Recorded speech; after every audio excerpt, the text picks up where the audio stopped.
우리가 본문을 읽어봤지만 오늘 본문의 내용을 간략하게 다시 한번 설명을 해보면은 이 본문의 내용은 비교적 굉장히 자세하게 설명이 되어 있습니다. 막달라 마리아와 또 다른 마리아가 예수님의 무덤을 찾아갔습니다. 마침 그곳에 큰 지진이 발생하였고요. 무덤을 막고 있던 돌은 천사가 습니다. 두 여인은 소스라치게 놀라는데 천사들이 그들에게 이렇게 말을 합니다. 무서워하지 말라. 십자가에 못 박히신 예수를 너희가 찾는 줄 내가 아노라. 그가 여기 계시지 않고 그가 말씀하시던 대로 살아나셨느니라. 그가 누우셨던 곳을 보라. 그러면서 천사는 또 이렇게 말을 합니다. 너희들은 지금 가서 제자들에게 일러서 예수님께서는 죽은 자들 가운데서 다시 살아나셨고 또한 지금 갈릴리로 가셨으니 그곳에서 너희가 뵐 수 있을 것이다 라고 이렇게 말씀합니다. 오늘의 우리가 읽었던 내용의 본문의 줄거리는 바로 이겁니다. 그런데 여기에서 좀 이상한 점을 발견할 수 있는 게 뭐냐면은 왜 천사가 제자들에게 직접 전하면 되는데 막달라 마리아와 그 또 다른 마리아 그 여인들에게 가서 제자들에게 예수님이 살아나셨다는 것을 말씀하라고 하셨을까라는 겁니다. 복음이 뭘까요? 복음은 유통되는 것이죠. 하나님이 직접 여러분들에게 성령으로 불같이 내려주셨던 것은 언제였냐면 마가의 다락방에서 한 번이에요. 그럼 마가 다락방에서 성령을 체험한 사람들이 어떻게 해요? 사람에게 사람으로 성령을 유통시키는 거예요. 이게 복음이에요. 옛날 미국이 아폴로 13호 달나라로 쏘았던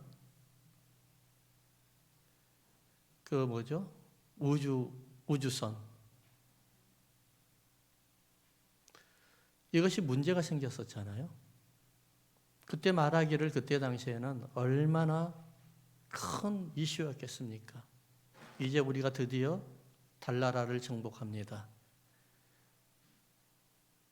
이 과학은 현대 과학의 최고의 걸작품입니다. 이 우주선을 만들어서 사람들을 실어서 달나라로 보낼 수 있는 우리는 능력을 가졌습니다. 그리고 대대적으로 홍보하고 알렸는데 아폴로 13호가 출발한 지 얼마 안 돼서 문제가 생겼습니다. 산소통이 터지고 그들은 거기서 이제 더 이상 달나라로 갈 수 있는 여건이 안 됩니다. 빨리 지구로 귀환을 해야 됩니다. 근데 우주선에 있던 비행사들은 미국의 텍사스 휴스턴에 있는 나사 우주선대에 비상 연락을 하는데 산소통이 터져서 더 이상 여행을 할 수가 없으니 우리를 빨리 구출을 해 주십시오라고 하는데 구출할 수 있는 방법이 아무것도 없습니다. 나사에서도 어떻게 할 방법이 없었습니다. 이제 이들은 우주에서 떠돌아다니는 미아가 되고 거기에서 마지막 인생을 맞이해야 될 상황에 처해 있었습니다. 이때 그 위기에 빠져 있을 때 등장하였던 분이 바로 대통령입니다. 그때까지만 해도 미국이 참 아름다웠죠. 대통령이 뭐라고 그러냐면은 우리 모든 국민은 발레아도 방송을 통해서 TV 방송을 통해서 우리 모든 국민은 다 아폴로 13호 비행선에 있는 승객들을 위해서 우리가 승무원들을 위해서 기도를 합시다. 아폴로 13호가 이제 문제가 생겼습니다. 산소통이 터졌고 위험에 처해 있고 이제는 곧 잘못하면 죽게 되어 있습니다. 우리가 다 할 수 있는 방법은 아무것도 없으니 우리는 기도밖에 할 수 없습니다. 라고 대통령, 국회의원, 군인, 어린이, 온 국민이 다 함께 기도 운동을 펼쳤습니다. 구약의 성경에 보면 꼭 니느웨를 보는 것 같죠? 그 결과 아폴로 13호가 태평양에 무사히 귀환을 했습니다. 한 사람도 위험에 처했던 사람이 아무도 없었습니다. 그러면서 아폴로 13호가 태평양이 무사히 귀환할 때 모든 사람이 손을 들고 손을 맞잡고 함께 기도하였습니다. 하나님 감사합니다. 하나님 영광 드립니다. 성령의 유통이요, 기도할 때 일어나는 거예요. 우리가 하나님 앞에 기도할 때 복음의 유통도 일어나는 거예요. 세상 사람들은 예수님께서 죽은 자 가운데서 다시 살아나셨다고 말을 하면은 뭐라고 이야기하는, 참 웃기는 이야기 하지 말라고 그래요. 안 믿어요. 어떻게 죽은 사람이 다시 일어날 수 있겠냐고 이렇게 이야기를 해요. 이것은 도저히 과학이 말할 수 없는 이야기라고 이야기해요. 근데 아폴로 13호가 과학으로 엄청난 이름을 날려서 쏘아 올렸는데 과학으로 이 사람들을 구했습니까? 과학이 이 사람들을 구출을 했습니까? 기도가 구출을 했잖아요. 예수님의 부활은 역사적인 사건입니다. 여러분 믿으시죠? 신화도 아니에요. 많은 사람들이, 믿는 사람들이 너무 열정적으로 믿어서 이것을 역사적인 사건같이 만들어 놓은 이것도 아니에요. 예수님의 부활의 사건은 분명한 역사적인 사건입니다. 예수님의 역사적인 사건 첫 번째는 뭐냐면은, 첫 번째 여인들에게, 그리고 제자들에게, 500명이나 되는 사람들에게, 그리고 또 바울에게, 수많은 사람들에게 예수님께서 부활하시고 난 다음에 보여드렸어요. 보여주셨어요. 그렇게 기록된 책이 바로 뭐예요? 성경이에요. 성경을 우리는 영의 생명의 책이라고 이야기를 하는데, 어떻게 보면은 예수 그리스도의 일대기를 다루는 역사책이라고도 봐도 되는 거예요. 예수님께서는 분명히 십자가에 돌아가셨어요. 이것까지는 다 믿으려고 그래요. 공산주의나 무슬림에서요, 기독교인들을 핍박할 때 어떻게, 뭐 때문에 핍박한 줄 아십니까? 예수님이 죽었다는 거 가지고 핍박을 하지 않아요. 십자가에 돌아가셨다고 해가지고 이것으로 핍박하지 않아요. 예수님이 다시 살아나셨다, 이걸 가지고 핍박을 하는 거예요. 사단이 제일 가장 겁내는 게 뭐냐면은 예수님이 다시 살아나셨다는 거예요. 제자들은 예수님께서 십자가에 돌아가시고 무덤에서 부활하신 걸 분명히 봤습니다. 제자들이 예수님 십자가에 돌아가시고 매달리시니까 걸음 하나 살려라 하고 도망갔던 사람들이 제자들 아닙니까? 그런 다음에 그들이 성령을 받게 되고 예수의 죽음을 두려워하지 아니하는 사람들이 되었어요. 그리고 그들이 스스로 죽음을 피할 수도 있었고 예수님을 부인할 수도 있었는데도, 생명을 구할 수도 있었는데도 그렇지 않고 그들은 생명을 기꺼이 죽으면서 순교하면서까지 예수님을 부인하지 않았어요. 왜 그랬을까요? 그들이 생전에 예수님을 분명히 봤거든요. 십자가에 돌아가신 것도 봤고, 사람의 생각으로는 도저히 살 수 없다고, 창으로 옆구리를 찔러서 피와 물이 심장까지 찔러서 쫙 흘러서 더 이상은 살 수 없다고, 이거는 아니다라고까지 봤는데 그분이 다시 살아나신 거예요. 창자국도 있고 못자국도 있고 머리에 가시가 찔린 것도 다 상처가 그대로 있는, 그대로 나타나신 거예요. 살아나신 거예요. 이것이 역사입니다, 여러분.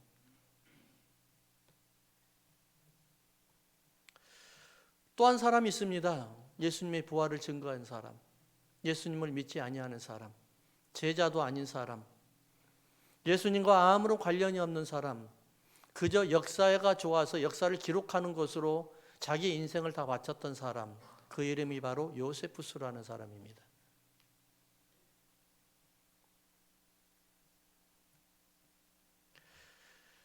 이 사람은 AD 37년에 유대 총독인 본디오 빌라도, 우리가 계속해서 신앙 고백할 때 본디오 빌라도에게 고난을 받사 그렇게 이야기하잖아요.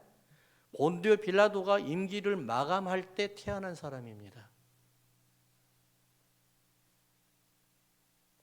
이 사람은 그 시대나 그가 알고 그리고 그가 경험했고 그 다음에 들었던 모든 역사를 다 기록했던 사람인데, 그가 기록한 책의 이름이, 대표적인 책의 이름이 뭐냐면은 유대 고대사입니다. 유대 고대사, Antiquities. 아주 유명한 책입니다. 그 책에 의하면은 요세푸스가 유대인이면서 예수님을 믿지 않았고 제자도 아니었고 예수님과 아무런 상관이 없는 사람이 예수님에 대해서 적어놓은 책을, 적어놓은 기록을 내가 그대로 읽어드릴 테니까 한번 들어보시기 바랍니다. 이 무렵 예수라는 사람이 살았는데, 만일 그를 사람이라고 불러야 한다면 그는 지혜로운 사람이었다. 그 이유는 실로 그가 놀라운 일들을 행하는 자였고 기쁨으로 진리를 받은 사람들의 스승이었기 때문이다. 또한 그는 많은 유대인들과 많은 히라빈들의 지지를 받았다. 그는 메시아였다. 요세푸스가 지금 증언하는 내용입니다. 예수 믿지 않은 사람이 증언하는 겁니다. 그는 메시아였다. 빌라도가 우리 중에서 높은 지위에 있는 사람들이 예수에 대한 고소를 듣고 그를 십자가에 처형하라는 선고를 내렸을 때 처음부터 그를 사랑한 사람들은 그에 대한 애정을 버리지 않았다. 죽은 지 사흘째 되는 날, 이게 중요한 핵심입니다. 죽은 지 사흘째 되는 날 그는 부활하여 나타났는데, 이는 하나님의 선지자들이 이와 같은 일들과 그에 대한 무수한 많은 다른 일들에 예언했기 때문이다. 이 사람은 유대인으로서 구약에 아주 능통한 사람입니다. 구약에서 메시아를 보내주신다고 분명히 말씀하셨던 그 예언을 알았던 사람이었습니다. 그래서 이 사람은 선지자들과 많은 사람들이, 무수히 많은 사람들이 구약에서 예언을 했기 때문에 예수님이 태어나서 무덤에서 죽어서 무덤에서 부활하셨다고 이야기를 합니다. 그리고 마지막입니다. 그리고 그의 이름을 따라 소위 그리스도인이라고 불리는데 이들이 오늘날까지 사라지지 않고 있다. 여러분, 예수님이 부활하신 걸 믿으십니까? 역사적인 사건으로 믿으십니까? 지금은 우리와 함께 영으로, 부활의 영으로 함께 계시지만은 예수님의 부활의 사건은 분명한 역사적인 사건입니다. 예수님의 부활이 우리에게 미치는 영향은 무엇일까? 그를 두 가지를 알아보겠습니다. 첫 번째, 따라 합시다. 하나님의 생명이 내 생명이 되었다.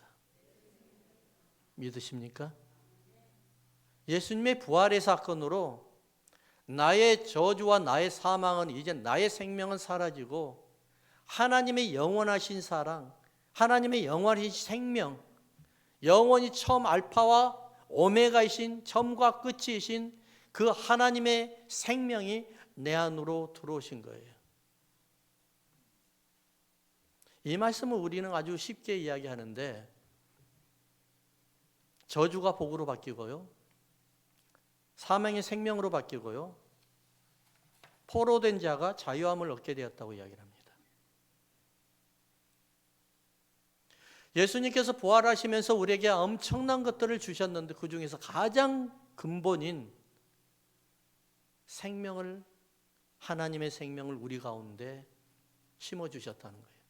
이것을 뭐라고 이야기하냐면은 하나님의 형상, 이미지네이션을 다시 회복했다는 겁니다.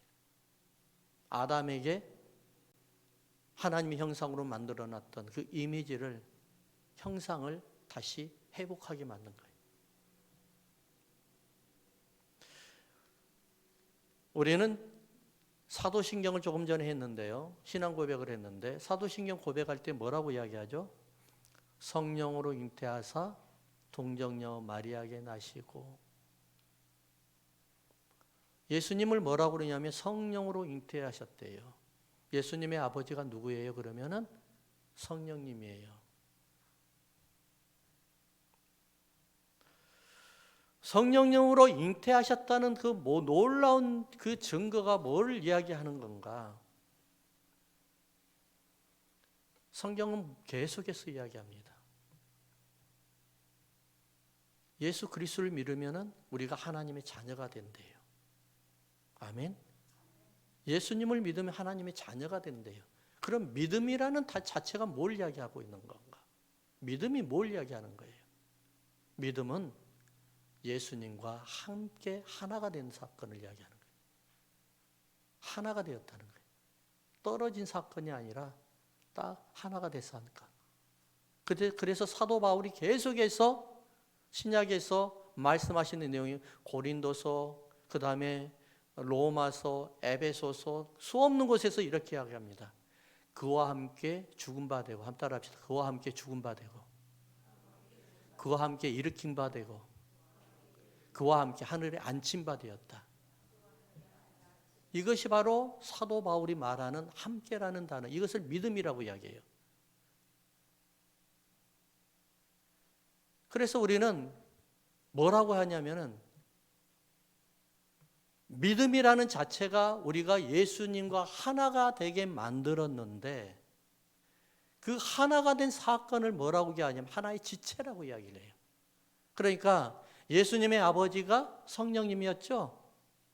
그러면 우리의 아버지가 예수님의 한 몸이 된 내 아버지는 누가 되는 거예요? 이제 성령님이 되는 거예요. 하나님이 되는 거예요. 할렐루야. 그래서 예수를 믿는다는 것이 이렇게 중요한 거예요.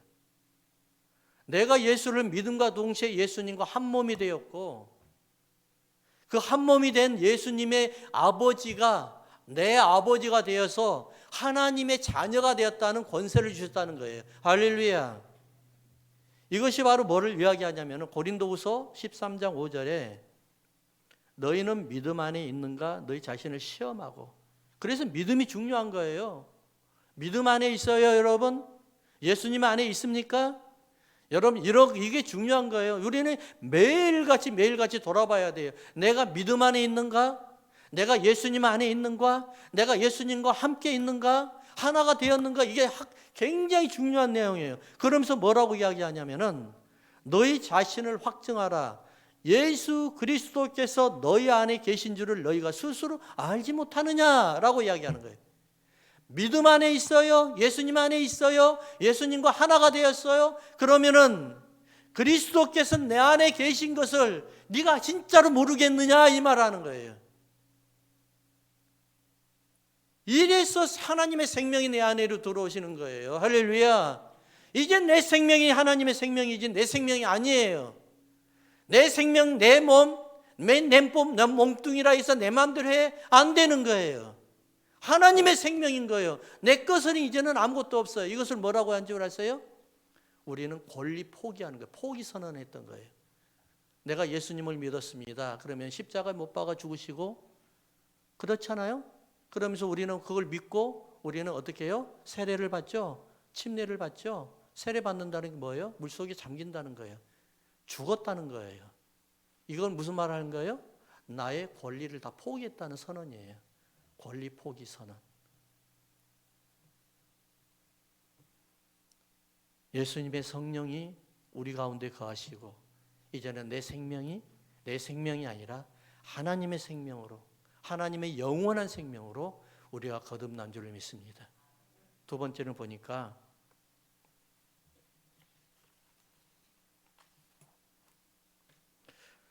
예수님의 권세가 내 권세가 되었다는 겁니다. 한번 따라 합시다. 예수님의 권세가 내 권세가 되었습니다. 나의 능력이 된 거예요. 저는 이런 사람들을 참 좋아해요. 그 예수님을 믿으면서 십자가가 그걸 갖다가 인생 모토로 삼고 부활은 아예 생각도 안 하는 사람들, 매사 우울하게 사는 사람들 참 힘들어요. 예. 이제는 부활로 살아야 되는 거예요. 그래서 예수님의 권세가 내 권세가 되어서 나의 능력으로 나타나야 돼요. 능력이라고 그러니까 병 고치는 은사, 귀신 쫓아내는 거 이런 것만 이야기하는 거잖아요. 여러분 그렇게 생각을 하죠. 그거는 그냥 하나의 선물입니다. 누구에게나 예수님 믿으면 누구에게나 주어지는 하나님의 선물이에요. 그냥 목회자니까 그러겠지, 아니면 기도 많이 하니까 그러겠지, 그렇지 않아요. 예수님을 믿으면 누구에게나 주어지는 거예요. 왜 그런 줄 아세요? 하나님의 아들이잖아요. 그리고 예수님께서 이 땅에 내려오실 때 뭘 가지고 내려오셨어요? 하나님의 권세, 하나님의 능력, 하나님의 사랑을 다 가지고 내려왔다가 누구에게 전달하고 가는 거예요? 믿는 자들에게, 여러분들에게 전달하고 올라가시는 거예요. 사실 이 말씀을 전할 때 여러분 아담에 대해서 알아야 되잖아요. 복음의 첫 단추를 열 때는 아담을 알아야 돼요. 아담이 하나님의 작품이었잖아요. 위대한 작품이었어요. 귀한 작품이었어요. 근데 이 아담이 하나님의 형상을 잃어버렸어요. 하나님이 아담을 만들면서 세상을 다스릴 수 있는 권세를 다 주셨거든요. 근데 욕심을 부린 거예요. 더 욕심 부린 거예요. 그러니까 욕심이 잉태한 즉 뭐가 나와요? 예, 죄를 낳고 죄가 잉태한 즉 예, 욕심은 그래도 결국은 사망이에요. 사망. 욕심 부리지 마세요. 대부분 욕심 부리다가 문제가 생기는 거예요. 사람도 인간관계도 똑같아요. 그 정도의 가치만 인정하고 그냥 그 정도로만 대하면 같이 하면 문제가 안 생겨요. 근데 더 많은 것들을 요구하는 거예요. 더 많은 가치를 요구하는 거예요. 저 사람은 다르겠지 했는데 그 사람이 실망되거든요. 아니거든요. 그러면 그 사람에서 떠나가는 거예요. 전혀 근데 여러분 중요한 거는 뭐냐면 사람은 다 똑같아요. 제가 어느 책에서인가 기억이 안 나는데 대통령이라고 해서 국회의원이라고 해서 뭐가 다를 것 같아가지고 막 굉장히 긴장했는데 딱 5분만 이야기하고 난 다음에 이 사람이 결정이 된답니다. 긴장을 풀어야 될지 계속 긴장을 해야 될지를. 그 사람이 하는 말과 행동을 보면서 그 사람의 가치가 다 결정이 되어버리는 거예요. 그러나 우리는 성경에서 뭐라고 이야기하죠? 모든 사람 죄인이라는 거예요. 모든 사람이. 다 똑같아요, 여러분. 어떻게 보면은요, 우리는 포장으로 살아가는 거예요. 포장으로. 뜯어보면 다 똑같아요. 저의 동네 친구가 있는데 그 어릴 때 고향에서 함께 자랐던 여자아이였어요. 남자아이들이 그렇게 따라다녔어요. 너무 이뻐가지고. 네. 너무 이뻐가지고 우리 사모님처럼 이뻤어요. 갑자기 그 말하니까 또 적응이 안 되는가 봐요. 아무튼 너무 이뻤어요. 그래가지고 다른 동네에서 내한테 와가지고 그 애 좀 만나게 해달라고 계속 했어요. 근데 중요한 거는 걔가 내하고 친했는데 예수님을 믿었어요. 그래서 내하고 가까웠어요. 그 집에 갈 이유가 없잖아요. 교회에서 만나니까. 근데 그렇게 이쁘고 아주 나는 굉장히 고상할 줄 알았는데 그 집을 가서 내가 너무 실망을 했어요. 집안에 갔더니 난장판인 거예요. 어디에 발을 디뎌야 될지도 모르겠는 거예요. 와, 이걸 보고 내가 깜짝 놀랐어요. 완전히 그냥 콩깍지 확 깨버리더라고요. 예. 똑같아요, 여러분. 사람은 다 포장으로 살아가는 거예요. 누구든지 다 똑같아요. 아담이요, 너무 많은 욕심 때문에 사단에게 하나님이 주신 권세를 빼앗겼잖아요. 그래서 십자가의 능력이 있다는 거예요. 예수님께서 이 땅에 오셨어요. 그리고 아담이 빼앗겨 버렸던 하나님의 권세, 다스림의 권세, 하나님의 형상을 다 십자가에 못 박아 예수님께서 다 끌어안고 십자가에 못 박아 죽었어요. 심지어는 여러분들 죄까지요. 여러분들이 정말 보이고 싶지 않은 치부, 그것까지도 다 끌어안고 십자가에 돌아가셨어요. 그러면서 이제는 뭐라고 했냐면은 한마디 합시다. 다 이루었다. 다 이루었다는 거예요. 성경에 딱 3번밖에 안 나와요. 다 이루었다는 말이. 예수님 그 중에서 2번째가 예수님께서 십자가에 못 박고 난 다음에 다 이뤘다. 여러분들 거 다 끝냈다는 거예요. 그러면서 이제는 그때까지만 하고 거기까지만 해버리면은 이룬 것으로 끝나버리잖아요. 죄가 없는 것으로만 끝나잖아요. 근데 부활이 중요한 거예요. 부활이. 그래서 부활이 중요한 거예요. 부활은 뭐예요? 새로운 생명이 나타나는 거예요. 내 안에. 어느 생명이요?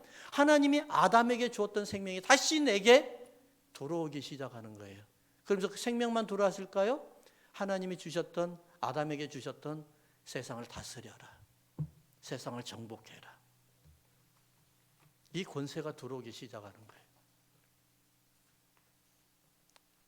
사랑하는 성도 여러분, 저는 여러분들 믿습니다. 뭘 믿을까요? 여러분들은 하나님의 권세를, 엄청난 권세를 사용할 수 있고 가지고 계신다는 걸 믿습니다. 왜냐하면 특별한 능력이 있어서 그런 게 아니라 여러분들이 예수 그리스도를 믿고 하나님의 자녀가 되었기 때문에 그렇습니다. 여러분들이 하나님의 권세를 가지고 없다고 하면은, 가질 수 없다고 그러면 예수님이 오신 것이 무효입니다. 아무런 소용이 없는 겁니다. 여러분들 모두가 다 하나님의 권세, 예수 그리스도께서 무덤에서 부활하시고 여러분들에게 주셨던 그 권세, 세상을 창조하시고 세상을 이기시고 세상을 다스리고 사단과 악한 것들을 다 물리치시고 말씀으로 그들을 다 치유하시고 그 한 모든 능력이 바로 여러분들에게 지금 이 시간도 있다는 사실을 믿으시기 바랍니다. 그래서 승리하십시오. 고난을 해결하고 어려운 일이 있으면 주의 말씀 예수 그리스도의 이름으로 다 물리치게 하고 해결하고 승리하는 여러분들 되게 주의 이름으로 축원합니다. 스칸디나비아에서 이게 있었던 이야기인데요. 이게 실화래요. 어느 한 어부가 살고 있었어요. 이름은 페드로예요. 페드로. 우리가 말하는 베드로. 스칸디나비아에서 거기에서 그분은 어부로 살고 있었는데 그날도 여전히 조그만 배에다가, 큰 배가 아니잖아요. 그런 데는 조그만 배에다가 아들하고 같이 함께 고기를 잡으러 나갔어요.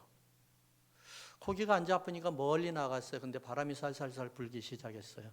나중에는 손으로 노를 져야 되는데 이렇게 손을 쥐어야 되는데 자기가 컨트롤할 수 없는 데까지 들어가게 돼버리는 거예요. 바람이 너무 불어서. 이제 바람이 너무 불고서 태풍으로 이제 강풍으로 바뀌기 시작하는 거예요. 이제 금방 어떻게 돼야 되는 상황이에요. 그러다 보니까 깜깜한 어둠이 돼버렸어요. 미국이라고 그러면 저는 미국하고 멕시코 보면서 깜짝 놀랐는데 옛날에 참치고기 멕시코를 가면서 참치 낚으러 가면서 미국에 있을 때는 미국의 모습을 보면 환하게 불빛이 있고 멕시코 국경을 또 지나가는 그 바닷가를 지나가니까는 멕시코는 깜깜하더라고요. 예, 깜짝 놀랐어요. 똑같은 사람이 사는데 어떻게 이렇게 다를 수 있을까? 그 생각을 했거든요. 근데 스칸디나비아에 거기에서 어마어마한 그런 불이 있었겠어요? 어둠이 되니까 깜깜했겠죠. 태풍이 불고 난리였는데, 근데 길을 잃어버린 거예요. 방향을 잃어버렸어요. 여러분 당황하면은 되는 것도 안 되잖아요. 아는 것도 안 돼요. 예, 얼마나 당황을 했으면은 나 혼자만이 아니고 내 아들까지 있는데 한참을 헤매는데 어느 날 보니까 저기서 불이 활활 타오르고 있는 거예요. 그걸 보면서 아, 저기가 육지구나. 거기를 노를 적게 힘껏 적게 시작했어요. 그리고 들어갔어요. 겨우 살았어요. 와이프가 나왔어요. 그래가지고 어찌할 바를 몰라 발을 동동동 구르는 거예요. 아, 여보 얼마나 수고했어. 이 말이 하는 게 아니라 당신 정말 수고해 잘 살아났다니 이거에 감사한 게 아니라 뭐라고 그래요? 여보 내가 미안해요. 내가 내 실수로 우리 집을 불을 내버렸어요. 그래가 불이 타가지고 펄펄펄 타오르는 것 때문에 베드로라는 그 아들과 사람과 아버지와 아들이 살아가지고 불을 보고 들어왔던 거예요. 그럼 그 남편은 뭐라고 그러겠어요? 아니 하면서 그냥 어떻게 불을 질렀냐고 이야기하겠어요? 아니죠. 그러면 사람이 아니죠. 여보 감사해요. 당신이 불을 질러가지고 그것 때문에 내가 살았어요. 당신이 불을 지르지 않았다고 하면은 나와 우리 애는 벌써 죽었어요. 라고 이야기하는 거예요. 예수님께서 십자가에서 허무하게 돌아가실 때 사람들은 엄청난 실망을 했습니다. 예수님께 모든 인생을 다 걸었던 사람들이 다 이제는 인생 포기입니다. 실망하고 도망갔습니다. 그들은 그냥 실망한 것만이 아니에요. 사람들에게 쫓겨가지고 그 사람들이 지금 수백 명령이 내려져 있었어요. 무조건 잡아와서 죽여야 된다는 거예요. 그러나 그렇게 소망을 잃고 살아갔던 제자들이 예수님의 부활을 맞이하면서 인생의 소망을 다시 찾기 시작합니다. 꺼져갔던 인생의 소망이 다시 불타오르기 시작합니다. 무엇 때문에 그렇습니까? 예수님의 부활을 바라보면서 이제 인생이 살아나는 겁니다. 사랑하는 성도 여러분, 성령을 받았다고 해서 내가 팔팔 끓어오르고 불과 같이 일어나지 않아도 걱정하지 마세요. 아무런 증거가 없이 안 나타나도 걱정하지 마세요. 그 안에는 예수의 부활의 생명이 내 안에 분명히 들어와 있던 사실은 내가 신앙 고백하면서 확인할 수가 있어요. 내가 예수의 이름으로 기도했다는 사실이 그 응답으로 일어났든 안 일어났든 그게 중요하지 않아요. 내가 예수 그리스도의 이름으로 기도하는 그 내용이 바로 뭐예요?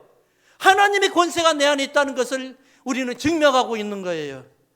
우리는 환경을 보면 쓰러질 수밖에 없고 우리의 작은 연약한 모습을 보면 넘어질 수밖에 없어요.